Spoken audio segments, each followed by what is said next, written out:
எல்லோருக்கும் வணக்கம்.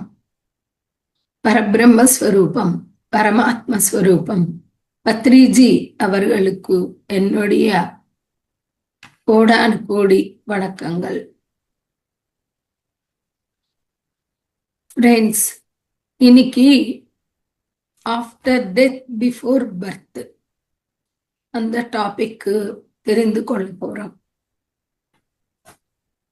That is, இதனை பத்ரிஜி சரஸ்வதி ஞானம் அப்படின்னு சொல்லியிருக்காங்க. ஃபர்ஸ்ட் இது ஒரு 5 விரல் கான்செப்ட்ல ஸ்டார்ட் பண்ணிட்டு 6 சித்தாந்தம், ஒரு ஆன்மாவுடைய பிரயாணம் பற்றிய நம்ம தெரிந்து கொள்ள போறோம். அதோட முடிக்க போறோம். ஃபர்ஸ்ட் 5 விரல்ல நம்மளுக்கு இது பிஃபோர் பர்த், இது ஆஃப்டர் பர்த், இது நவ் இப்போ, இது டில் டெத், டெத் வரைக்கும், இது ஆஃப்டர் டெத். நம்மளுக்கு என்ன தெரியும்? பிஃபோர் பர்த் தெரியாது, ஆஃப்டர் டெத் தெரியாது. அப்போ என்ன தெரியும்? பிறந்த பிறகு தெரியும், இப்போ தெரியும், இறந்து போற வரைக்கும் நம்மளால தெரிந்து கொள்ள முடியும். அப்போ இந்த 3 மட்டும்தான் தெரியும், இந்த 2 தெரியாது.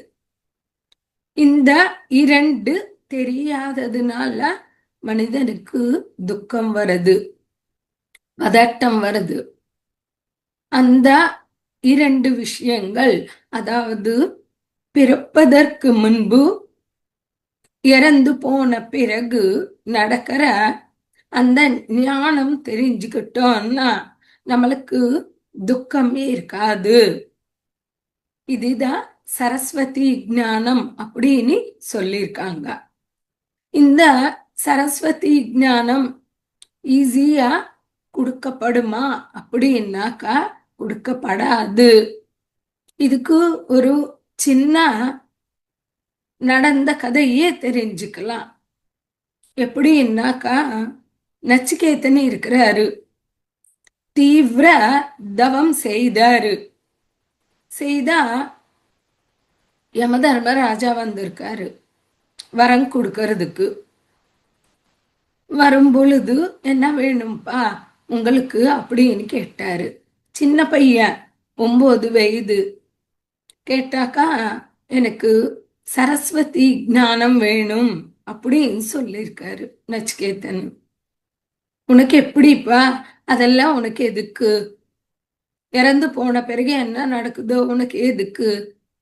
நான் உங்களுக்கு ராஜ்யம் தரேன், செல்வம் தரேன், நிறைய ஐஸ்வர்யம் தரேன், பெண்கள் தரேன், நீ ஹாப்பியா வாழ்ந்துக்கோ. இங்கே உனக்கு ஆஃப்டர் டெத் ஞானம் கொடுக்க முடியாது. இது உலகத்துக்கு சம்பந்தப்பட்டது வச்சு நீ சந்தோஷமா இருன்னு சொல்லியிருக்காரு.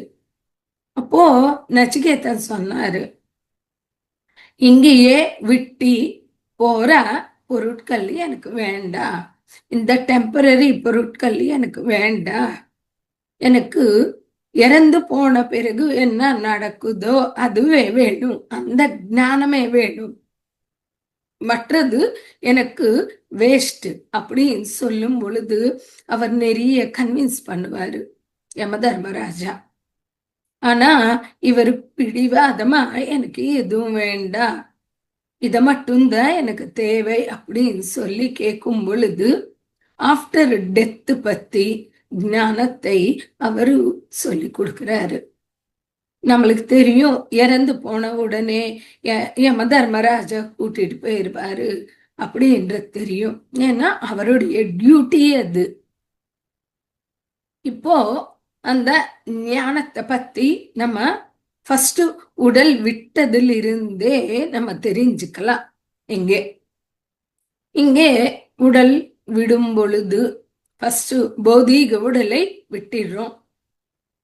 பௌதீக உடல் விட்ட பிறகு எந்த உடல்ல இருப்போம் அப்படின்னாக்கா எத்திரிக் பாடியில இருப்போம், எனர்ஜி பாடி. தட் இஸ் சக்தி உடல்ல இருப்போம். அந்த சக்தி உடல் எப்படி இருக்கும்னாக்கா சேம் நம்ம மாதிரியே தான் இருக்கும் ஷேப்பு. நம்ம மூவிஸ்ல பாக்குறோம் இல்லையா, வெள்ளையா பேய் அப்படின்னு சொல்றோம். அது பேய் கிடையாது, அது எத்திரிக் பாடி. நம்ம என்ன பண்ணணும், பௌதீக உடல் விட்டுட்டோம், மேல உலகங்களுக்கு போகணும், அங்கதான் தங்கணும், நம்மளுடைய பிளேஸ் அங்கதான். பட்டு தெரியாததுனால புரியாததுனால எத்திரிக் பாடி விடமாட்டோம். ஆளுங்க வருவாங்க 2 பேரு யமன்ல இருந்து.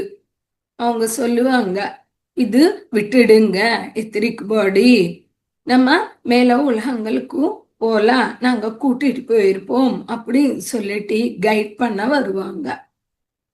சில பேரு ஞானம் இருக்கிறவங்க, நியூட்ரலா இருக்கிறவங்க ஈஸியா எத்திரிக் பாடி, அதாவது நம்மளுடைய 2வது பாடி சக்தி உடல் விட்டு இருப்பாங்க, உடனே மேல உலகங்களுக்கு போக முடியும்.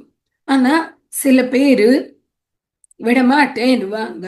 எதற்காக? பற்று, அட்டாச்மெண்ட், கோரிக்கைகள், அறியாமலத்தனத்தால விடமாட்டேன்னு சொல்லிட்டு இங்கே பேய சுத்துவாங்க. அதனால நம்ம என்ன பண்ணணும்னா, இறந்து போனா கொஞ்சம் ஃபீல் பண்ணலாம், அவ்வளவுதான். ஆனா அவங்க பத்தி ஓவரா நினைக்கிறது, கலாட்டா பண்றது, அழுவுறது இருந்துச்சுன்னா அவங்க அந்த உடல் விட்டு மேல உலகங்களுக்கு போக முடியாது. அவங்க கீழே வர்றதுக்கு பாடி இருக்காது, மேலுக்கு போறதுக்கு நம்மளுடைய வைப்ரேஷன் இழுத்துட்டே இருக்கும். அதனால செலிப்ரேஷன் ஹாப்பியா அனுப்பணும். அவங்களுடைய டிராவல் முடிஞ்சிச்சு. ஓஷோ சொல்வாரு, ஓஷோடைய சமாதி மேல என்ன இருக்கும்னா, ஓஷோ இந்த பூ உலகத்தை விசிட் பண்ண டைம், டிராவல் பண்ணி விசிட் பண்ண டைம் அப்படின்னு இருக்கும். அதனால அவர் சொல்லுவாரு, செலிப்ரேட் பண்ணணும் என்னுடைய டெத் அப்படின்னு சொல்லுவாரு. நம்ம கூட செலிப்ரேட் பண்றோம், நல்லா ட்ரெஸ் பண்ணிக்கிறோம், ஸ்வீட்ஸ் வைக்கிறோம், எல்லாமே செய்யறோம். தட் இஸ் பிறந்தா கொண்டாட்டம், இறந்து போனா கூட கொண்டாட்டம். ஆனா அதுக்கு ஞானத்தோட நம்ம பிஹேவ் பண்ணணும். சரி, இப்போ நம்ம அந்த எத்திரிக் பாடி விட்டோம், மேல உலகங்களுக்கு போறோம். ஃபர்ஸ்ட் என்ன நடக்குது அங்க போன பிறகு அப்படின்னாக்கா, கொஞ்சம் ரெஸ்ட் எடுத்துக்க சொல்லுவாங்க. ஏன்னா பூ உலகத்துல விதவிதமான சூழ்நிலையில மன வலிச்சம் இருக்கலாம், ஒரு வியாதியோட இறந்து போய் இருக்கலாம், விதவிதமான எமோஷன்ஸோட இருக்கலாம், ட்ரபிள்ஸ் பிரச்சனைகளோட இருக்கலாம். இப்படி வரும்போது அந்த சோல் கொஞ்சம் ரெஸ்ட் எடுக்கட்டும் அப்படின்னு ரெஸ்ட் கொடுப்பாங்க. சில பேரு கொடூரமா இறந்து போயிருப்பாங்க, ஒரு டிஃப்ரெண்ட் சிச்சுவேஷன்ஸ், கொல்லப்பட்டோ எரிக்கப்பட்டோ அவங்க ரொம்ப கஷ்டப்பட்டு இறந்து போயிருவாங்க. அப்போ அவங்கள அந்த ட்ராமால இருந்து கொண்டு வரதுக்கு கக்கூன் அப்படின்னு சொல்லிட்டு ஒரு டெம்பரரி கோமா ஸ்டேட்டுக்கு போற மாதிரி அங்கே அரேஞ்ச் பண்ணுவாங்க. ஏன்னா அந்த ட்ராமால இருந்து வெளியே வரணும் ஆன்மா. அப்படி வைக்கும் பொழுது சில நாளுக்கு அவங்க வந்து அமைதியா வெளியே வருவாங்க. அப்போ என்ன பண்ணுவாங்கன்னா பர்கேட்டரி. பர்கேட்டரின்னா நம்ம செய்த விஷயங்கள் இந்த பிறவில எது உள்ளதோ அது நமக்கு காமிக்க ஆரம்பிச்சிருப்பாங்க. That is Akashic records, Chitraguptan சொல்லுவோம். சித்திரகுப்தன் அப்படின்னா குப்தமான சித்திரங்கள், secret records, Akashic records. Correct தான். நம்மளுக்கு ஹிந்துயிசம்ல சொல்லுவாங்க சித்திரகுப்தன் அப்படின்னு, அது கரெக்டு தான். மற்ற அனைத்து ரிலிஜியன்ஸ்ல கூட விதவிதமா சொல்லப்பட்டிருக்குது இந்த விஷயங்கள். அப்போ அந்த பிறவிக்கு சம்பந்தப்பட்ட விஷயங்கள் பார்க்க ஆரம்பிச்சிருப்போம். எதற்காக போனேன், எதற்காக போய் எதை பண்ணி வந்தேன், நினைச்சது பண்ணிட்டேன்னா சில கர்மங்கள் குறைச்சு இன்னொன்னு போய் இன்னும் நிறைய கர்மங்கள் ஒட்ட வச்சு வந்திருக்கேனா, யாராவது துன்புறுத்திருக்கேனா, சப்போஸ் நம்ம மோசமா பண்ணி இருந்தா அதை கொஞ்ச நேரம் அங்கே அனுபவிச்சிருக்கும். சப்போஸ் விலங்குகளை கொலை பண்ணி அதனை அரைக்கும் பொழுது அந்த வருத்தம், அந்த கஷ்டம் கொஞ்ச நேரம் அங்கே அனுபவிச்சிருப்போம். அங்கே எல்லாமே ஒத்துக்கொள்கிறோம். First point. இங்கே மாதிரி நான் செய்யல, எனக்கு தெரியாது, முடியாதுன்னு சொல்ல மாட்டோம். அங்கே என்ன சொல்லுவோம்னா நியூட்ரலா, ஓகே நான் இது பண்ணி இருக்கலாம், ஓப்பன் மைண்டா இருப்போம், ஒத்துக்கொள்வோம். அது எல்லாமே பார்த்து இந்த பிறவிக்கு சம்பந்தப்பட்டது பிரீஃபா பார்த்து என்ன கத்துக்கணும், மறுபடியும் எது சேஞ்ச் பண்ணிக்கணும், என்ன ருணங்கள், மறுபடியும் ஒரு திட்டம் போட ஆரம்பிச்சிருப்போம் மாஸ்டர்ஸ் கைடன்ஸோட. எதுக்குன்னா மாஸ்டர்ஸ் கைடன்ஸ் இல்லைன்னா நம்மளுக்கு நம்மளுடைய ஸ்கிரிப்ட் ரெடி பண்றதுக்கு கஷ்டமா இருக்கும். எப்படின்னாக்கா மேல உடலி இருக்காது. அதனால நான் இவ்வளோ கர்மா எடுத்துட்டு போயிடுறேன், இவ்வளோ ருணம் எடுத்துட்டு போயிடுறேன் அப்படின்னு சொல்லிட்டு அன்லிமிட்டடா எடுக்கும் பொழுது அவங்க சொல்லுவாங்க, உங்களால முடியாது, இவ்வளோ சிலபஸ் போதும், உங்களுக்கு முடிஞ்சது மட்டும் பண்ணுங்க, ஜாஸ்தி கொண்டு போகாதீங்க அப்படின்னு சொல்லிட்டு கைட் பண்ணுவாங்க. அப்படி பண்ணும்போது நம்மளுக்கு கொஞ்சம் ஈஸியா இருக்கும். நம்மளுடைய அக்கௌண்ட்ஸ் எல்லாம் பார்ப்பாங்க. யாரு பேரண்ட்ஸ், எங்கே பிறப்போம், எந்த லாங்குவேஜ், எந்த ஜாதி, குலம், மத்தம், ஆனா பெண்ணா எல்லாம் பார்த்து நம்ம செட் பண்ணிடுவோம். அப்படி செட் பண்ணும் பொழுது 100 பிறவிகள் எடுத்தவங்க எப்படி டெசிஷன் எடுப்பாங்க, 200 பிறவிகள் எடுத்தவங்க என்ன டெசிஷன் எடுப்பாங்க. ஒவ்வொரு ஸ்டேட்ல ஒருத்தர் இன்னொருத்தருடைய காலு வெட்டிட்டாங்கன்னு வச்சுக்கோங்க, 100 எடுத்தவங்க பிறவிகள் எடுத்தவங்க எப்படி, 200 பிறவிகள் எடுத்தவங்க எப்படி, 300 எடுத்தவங்க எப்படி டெசிஷன் எடுப்பாங்க, 400 பிறவிகள் எடுத்தவங்க என்ன டெசிஷன் எடுப்பாங்க, அது நம்ம பார்க்கலாம். 100 பிறவி எடுத்தவங்க அவங்களுடைய நாலேஜ் கொஞ்சமா இருக்கும். அவங்க என்ன சொல்லுவாங்கன்னா பாடி கான்சியஸ். நான் அவருடைய காலு வெட்டினதுக்காக ஒரு பிறவில நான் காலு எல்லாமே பறந்துருவேன் அப்படின்னு சொல்லுவான். இப்போ அவரு காலு இல்லாம பிறந்திருக்காரு. காலு இல்லாம பிறந்தா யாருக்கு பிரயோஜனம் இருக்குது, அவருக்கும் பிரயோஜனம் இல்லை, மக்களுக்கும் பிரயோஜனம் இல்லை.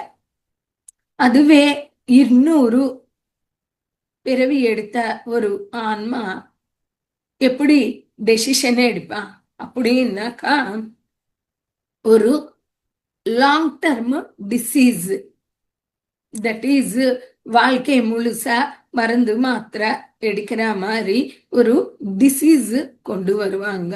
சுகர் போல லாங் டர்ம் டிசீசஸ் இருக்கும். இது செகண்ட் ஆப்ஷன். மூணாவது 300 பிறவியை எடுத்தாங்க, கொஞ்சம் ஞானம் அதிகமா இருக்கும். இந்த செகண்ட்ல கூட பாருங்க யாருக்கும் பிரயோஜனம் இல்லை. அவங்களுக்கு ஏதோ தீர்க்க வியாதி இருக்கு, அவங்களுக்கு பிரயோஜனம் இல்லை, வீட்டுல உள்ள மக்களுக்கு பிரயோஜனம் இல்லை. அதுவே மூணாவது கொஞ்சம் தெளிவி இருக்கிறதால அவங்க என்ன செய்வாங்கன்னா, நான் ஒரு டாக்டரா பிறந்து ஆர்த்தோ டாக்டர், கால் சரி செய்யற டாக்டரா பிறந்து மக்களுக்கு சர்வீஸ் பண்றேன் அப்படின்னு இருக்கும் பொழுது இவங்களுக்கும் ஒரு வளர்ச்சி இருக்கும், வரவங்களுக்கு சேவை செய்யற பாக்கியம் இருக்கும் டாக்டர் ரூபத்துல. இது 300 பிறவி எடுத்தவங்க எடுக்கிற டெசிஷன்.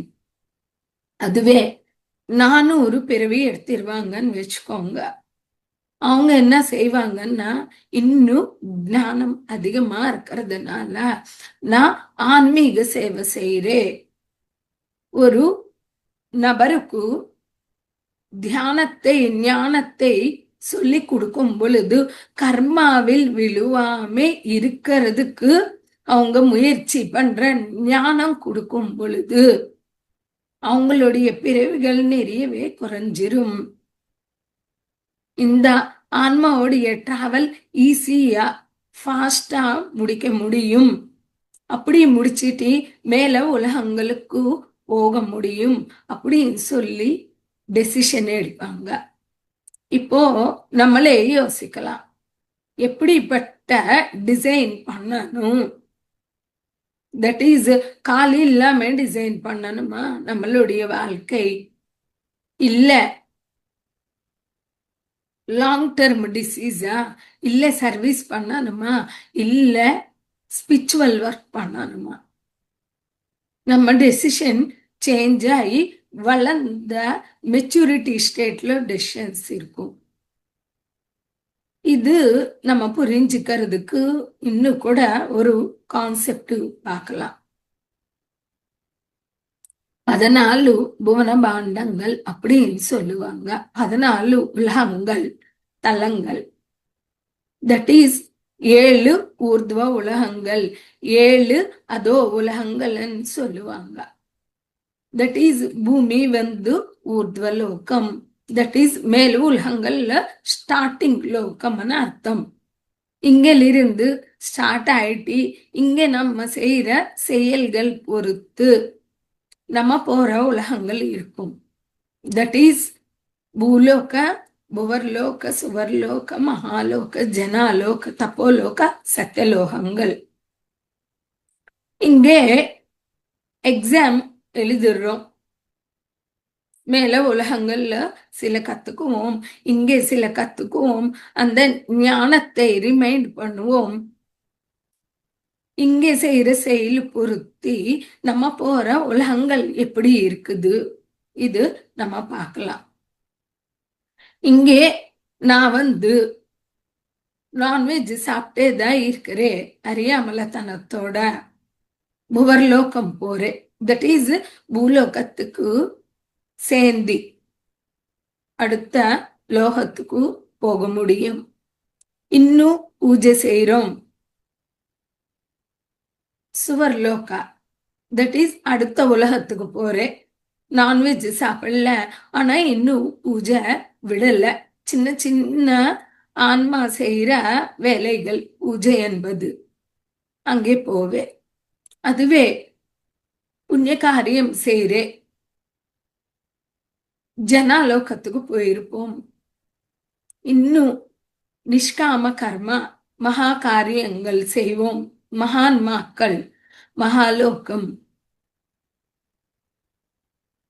அடுத்த தப்போ உலகம், தட் இஸ் தீவிரமா தியான சாதனை செய்யறோம் அப்படின்னா தப்போ உலகத்துக்கு போயிருப்போம். தப்போ உலகத்துக்கு போனா கூட திரும்பி வர வேண்டியதுதான். பிரம்ம புவனார்லோகா ஆவருத்தின் அர்ஜுன மாமுபேத்யதி கௌந்தேய புனர்ஜன்மன வித்யதே.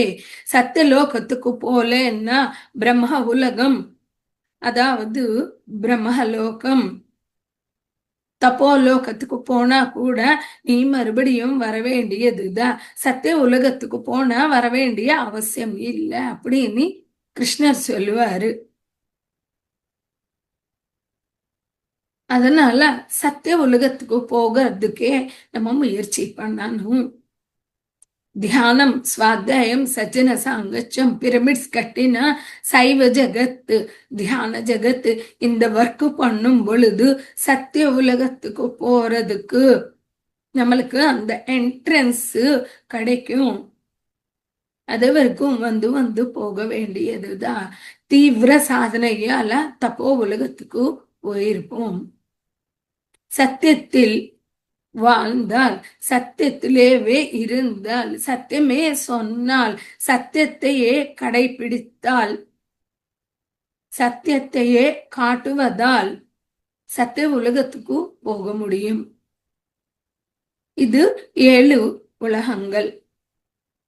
இறந்து போன பிறகு கூட நம்மளுக்கு அந்தந்த உலகங்களுக்கு போய் நம்ம இருந்து வருவோம்.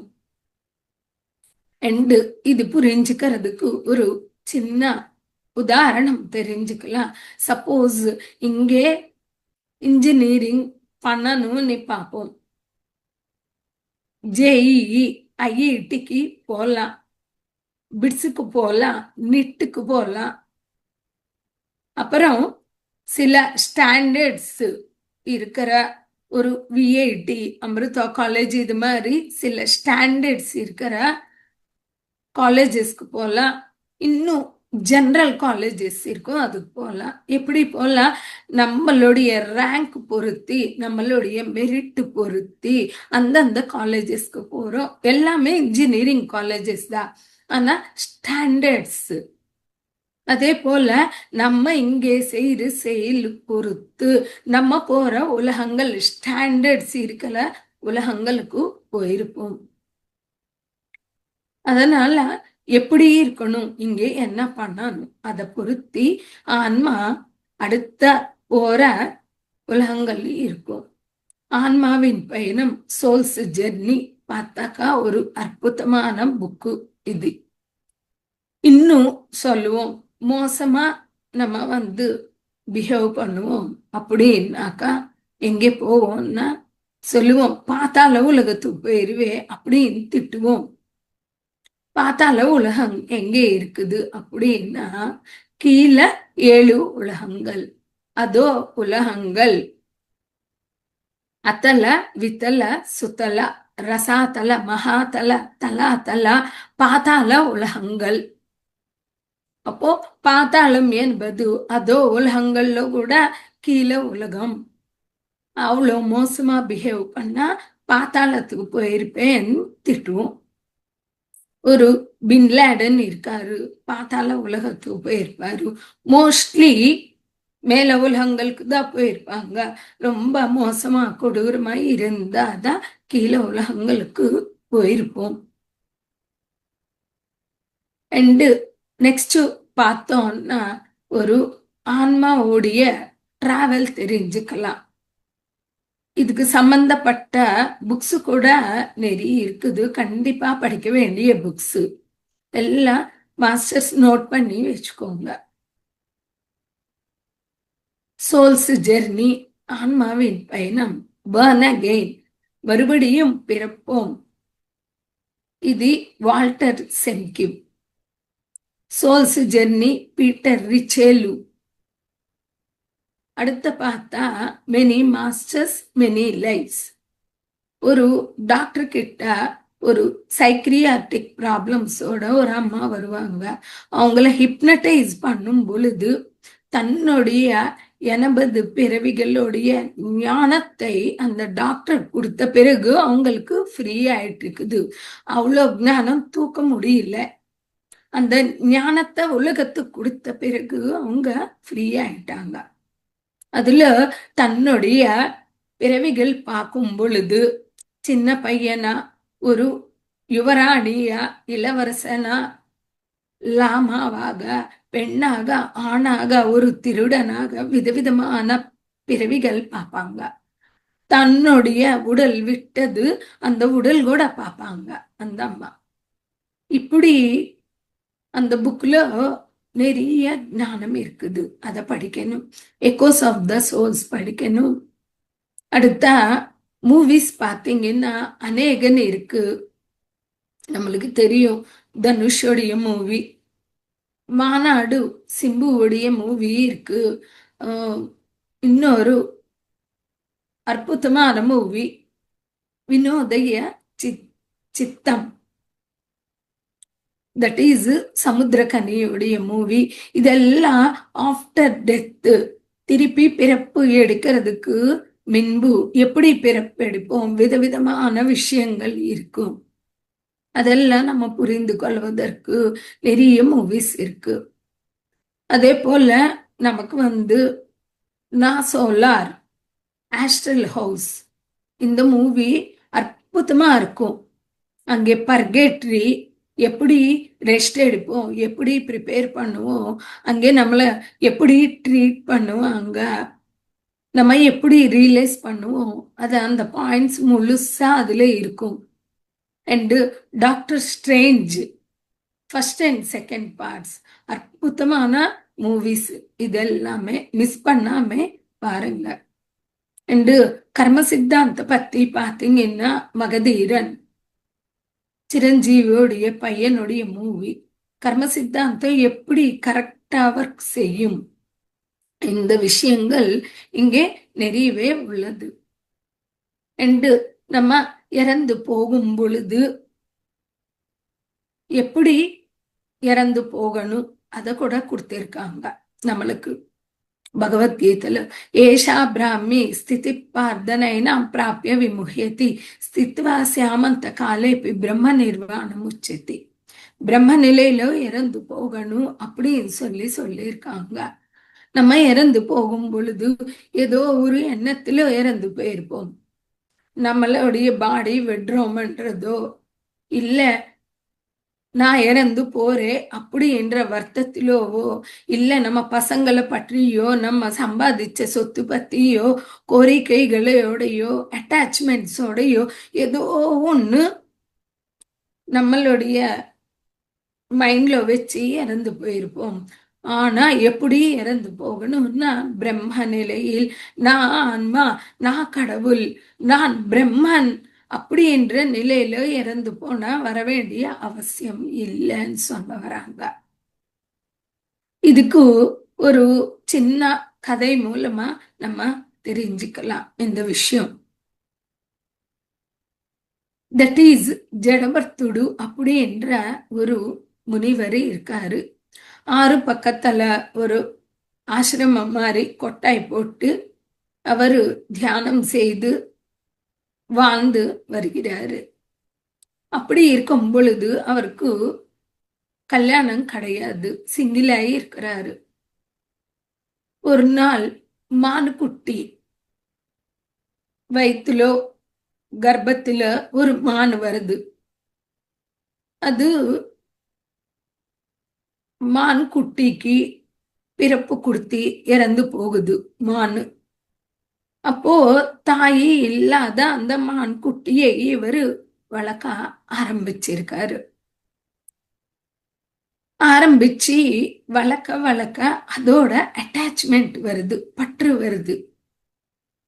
அவருக்கு வயசு ஆக ஆக என்ன யோசனை வருது, நான் இறந்து போனா இந்த மானு எப்படி வளரும், எப்படி வாழும், யாரு பார்த்துக்குவாங்க அப்படின்ற ஒரு பிரம்மையில ஒரு மாயால விழுந்து இறந்து போகும் பொழுது அந்த மானு பத்தியே யோசிச்சுட்டே இறந்து போனாரு. பிரம்ம நிலையில இறந்து போகல. அப்படி இறந்து போகிறதால மானா பிறந்தாரு அடுத்த பிறவில. ஆனா அவரு தியானம் செய்வதால கொஞ்சம் ஞானமே இருக்கிறதால ஆசிரமம் சுத்தி இருக்கிற சில விலங்கு போல அங்கேயே அவங்க சொல்ற, அங்க பயிற்சி பண்ற குருகள் சொல்ற வார்த்தைகள் கேட்டு கேட்டு அவருக்கு நினைப்பு வருது, ஒரு பிறவில நான் ஒரு முனி அப்படின்னு ஒரு ஞாபகம் வருது. மறுபடியும் அந்த ஞானம் கேட்ட பிறகு மனித பிறவிக்கு முனியா வந்திருக்காரு. அதனால இறந்து போகும் பொழுது எதோட நினைச்சே இறந்து போறோமோ அப்படியே பிறப்போம். இதுக்கு பத்ரிஜி கூட ஒரு சீனியர் மாஸ்டரோட ஒரு உரையாடல் நான் சொல்லணும்னு விருப்பப்படுறேன். அந்த சீனியர் மாஸ்டரோட சார் கேட்டாரு, பத்ரிஜி மேடம், நான் இப்படி பஜ்ஜி போட்டுட்டே இறந்து போனா நான் எப்படி வருவேன் மேம் அப்படின்னு கேட்டாரு. இந்த அம்மாவுக்கு புரியல. சீனியர் மாஸ்டர் அவங்க, புரியல சார், என்ன அதுக்கு ஆன்சர் தெரியல சார்ன்னு இருக்காங்க. அப்போ சார் கேட்டாரு, இப்படி பஜ்ஜி விட்டுட்டே நான் இறந்து போனா அடுத்த பிரிவில் இப்படி பஜ்ஜி விட்டுட்டே நான் பொறப்பேன்னு சொல்லியிருக்காரு. அப்படின்னா அர்த்தம் என்னன்னா, எந்த நிலையில இறந்து போறோமோ அதே நிலையில பொறப்போம்னு சொல்ல வராரு. அதனால ஆன்மீகத்துல நம்ம டிராவல் பண்ணும்போது எதை நினைக்கணும்? ஆன்ம தத்துவம், பரமாத்ம தத்துவத்தோட இருக்கணும். அப்பொழுதுதான் நம்ம ஒரு பிரம்ம நிலையில், ஆன்ம நிலையில், கடவுள் நிலையில் இறந்து போனா வர வேண்டிய அவசியம் இல்லை. மேல உலகங்கள்லவே நம்மளால இருக்க முடியும். நம்மளோட விருப்பம் இருந்தா தான் இங்கே வருவோம். இது இறந்து போற சமயத்துல நம்ம எப்படி இருக்கணும்ன்றது பகவத்கீதையில சொல்லியிருக்காங்க. அதே போல ஒரு ஆன்மா தன்னுடைய பிரயாணம் ஸ்டார்ட் பண்ணும் பொழுது எப்படி இருக்கும்னா 6 சித்தாந்தம் அப்படின்னு சொல்லிட்டு குருஜி சொல்லியிருக்காரு. ஆன்ம சித்தாந்தம், ஜென்ம புனர்ஜென்ம சித்தாந்தம், 3வது கர்மபல சித்தாந்தம், 4வது புரோகமன சித்தாந்தம், 5வது யோக சித்தாந்தம், 6வது அநேக சித்தாந்தம். அப்படின்னா ஆன்மா தன்னுடைய டிராவல் ஆரம்பிச்ச பிறகு ஒவ்வொரு நிலை எப்படி அது கடந்து வருதுன்றது நம்ம தெரிஞ்சுக்கலாம். மாஸ்டர்ஸ் ஒரே ஒரு செகண்ட்.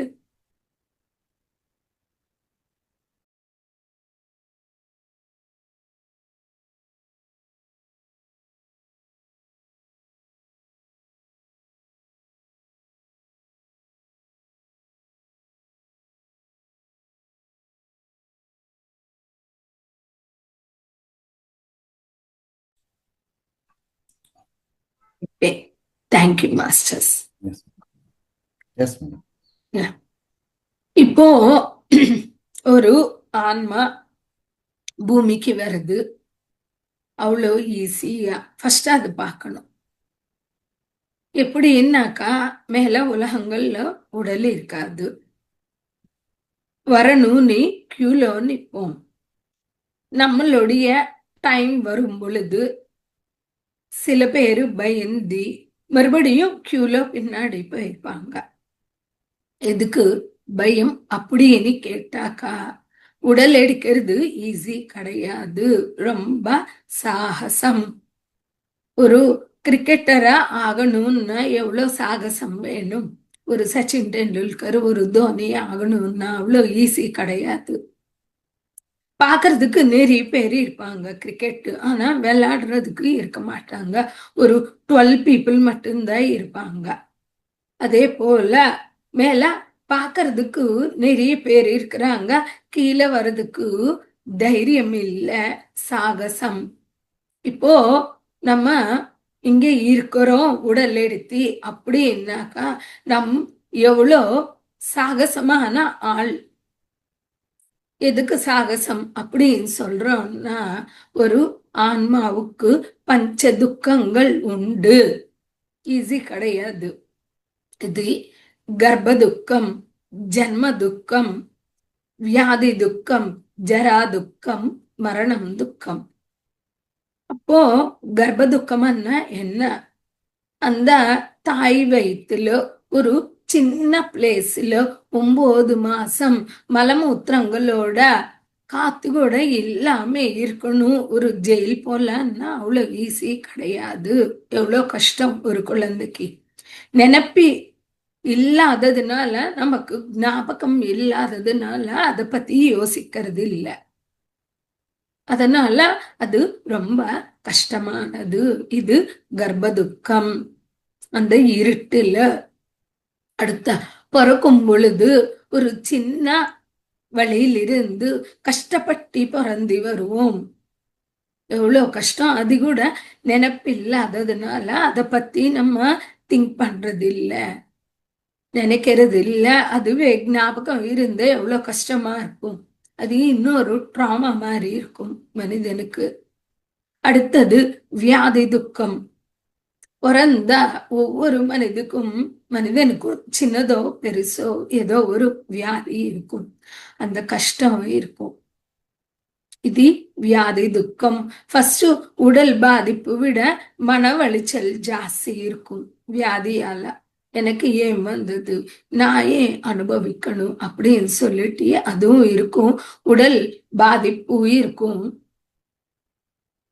இன்னும் நிறைய ப்ராப்ளம்ஸ் வரும். சில பேருக்கு ஃபைனான்சியல் ப்ராப்ளம்ஸ் வரும், சில பேருக்கு ரிலேஷன்ஷிப் ப்ராப்ளம்ஸ் வரும். அவங்கள பார்க்க முடியாமலே இவ்வளோ இருக்குது நோய்.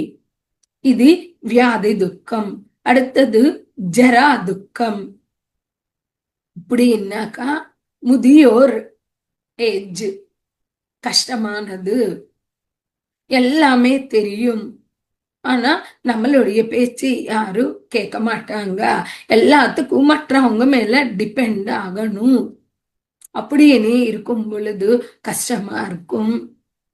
இது முதியோர் ஜரா துக்கம். அடுத்தது மரணம் துக்கம்.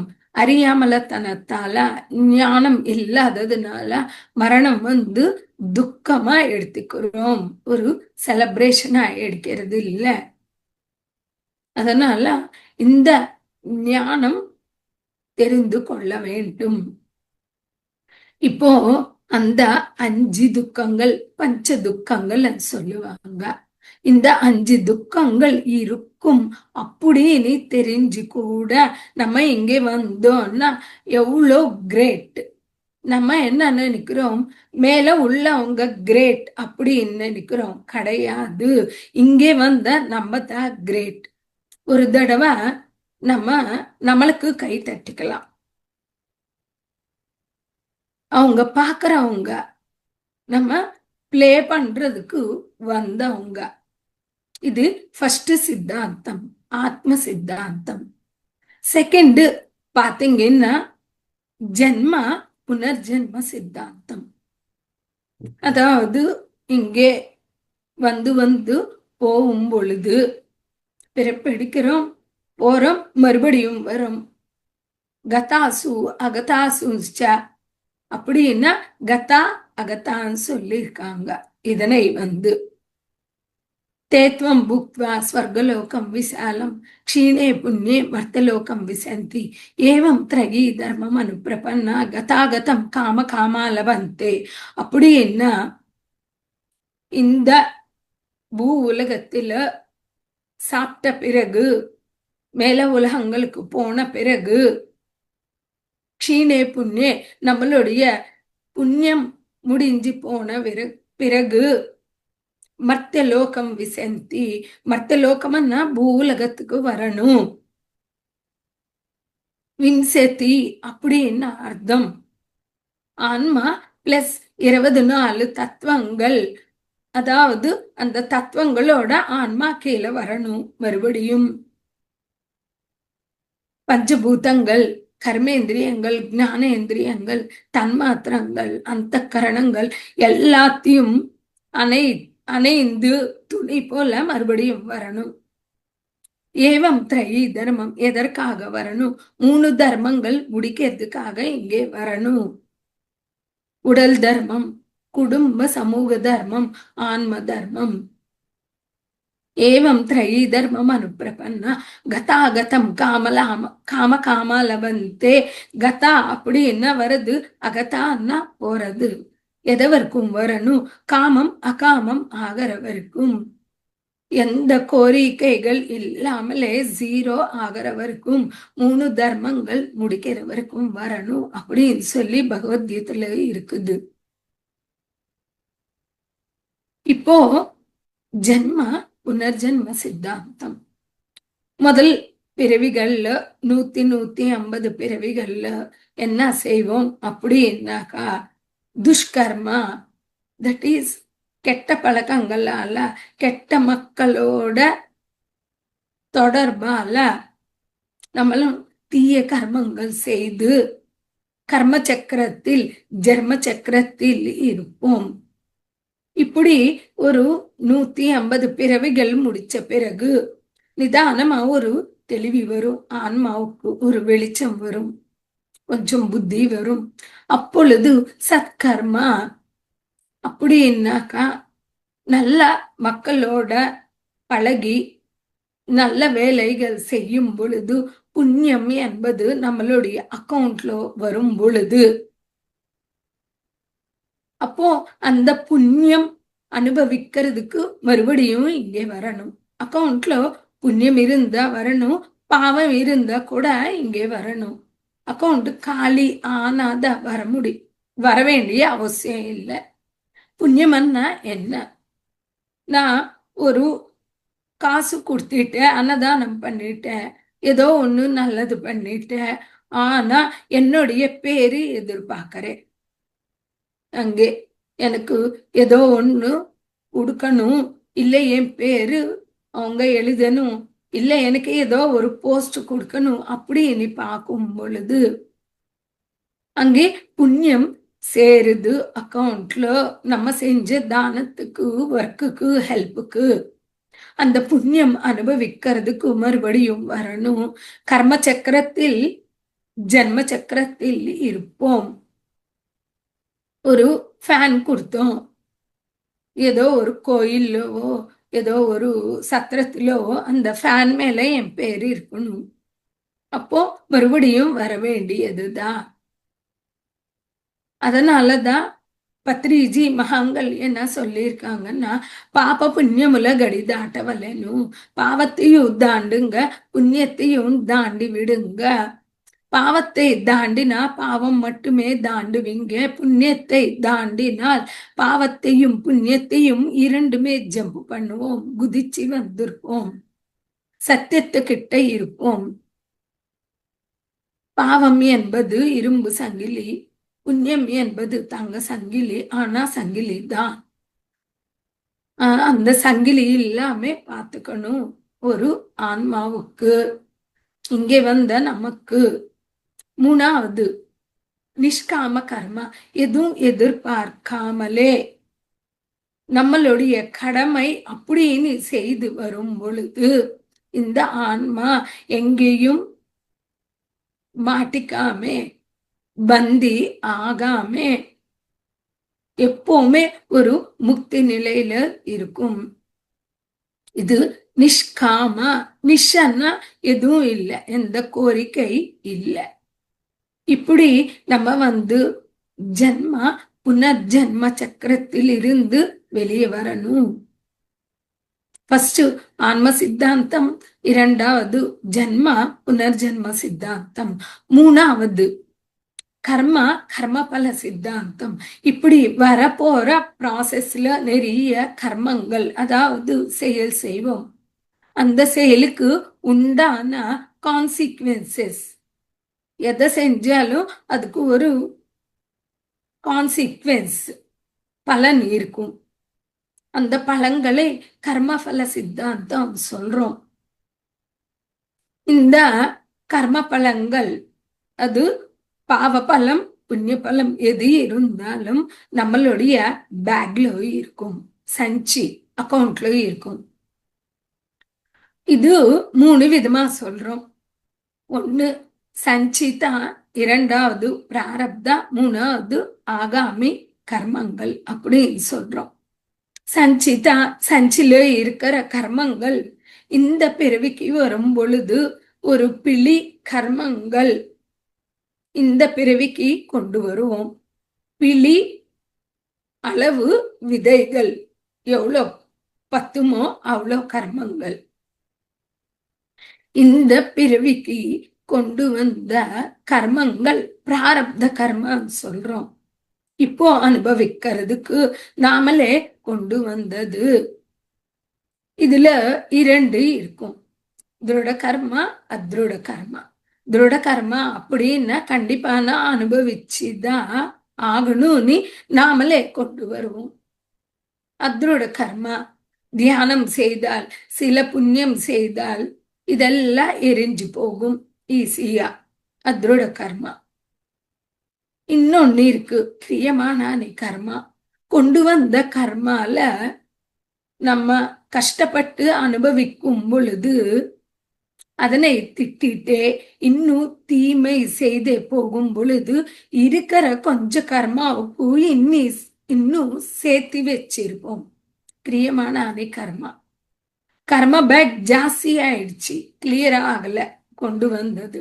அதனாலதான் ஞானம் இருந்தா அந்த கொண்டு வந்த விதைகள் பிழி கர்மங்கள், பிழி விதைகள் ஞானம் இருக்கும் பொழுது வருத்தப்பட்ட விதைகள் போல அது முளை அடிக்காமலே விருட்சம் மரமாகாமலே இருக்கும். இல்லைன்னா ஈரப்படுத்தால், அறியாமலத்தனத்தால ஈரப்படுத்தால் இவ்வளோ இருக்கிற கர்மங்கள் இவ்வளோ உண்டாயிடும். ஈரப்படுத்தினா பெருசாயிடும் இல்லையா விதைகள். நம்ம பயிர் ஊற போட்டு துணியில போட்டா என்ன ஆகுதோ, முளை எடுக்குது. இவ்வளோண்டு போட்டா இவ்வளோண்டு வருது. அதே போல கர்மங்கள் ஜாஸ்தி ஆகும். இது கிரியமான கர்மா. ஞானம் கண்டிப்பா வேணும்.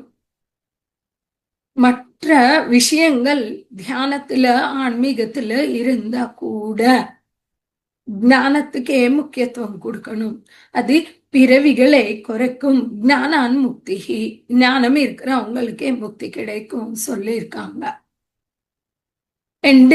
இப்போ ஆகாமி கர்மா அப்படின்னா ஞானம் இருக்கிறதுனால வர போற கர்மாவை சேர்த்து வச்சுக்காம இருப்போம். இல்லைன்னா மறுபடியும் மறுபடியும் சேர்த்து வச்சிருப்போம்.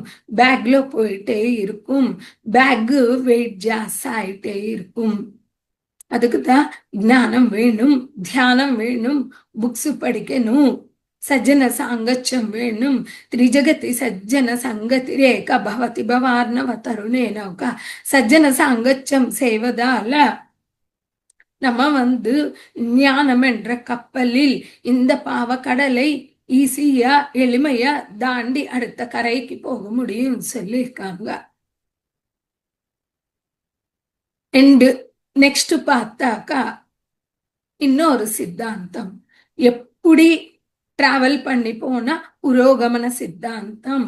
ஆன்மாவுக்கு டெவலப்மெண்ட் தான், கொஞ்சமாவது டெவலப்மெண்ட் தான். தியானம் செய்தா செய்யலன்னா சப்போது இந்த பிரிவில 40 மார்க்ஸ் வருது அப்படின்னா அடுத்த பிரிவில 42 45 வந்தா கூட இம்ப்ரூவ்மெண்ட் தான்.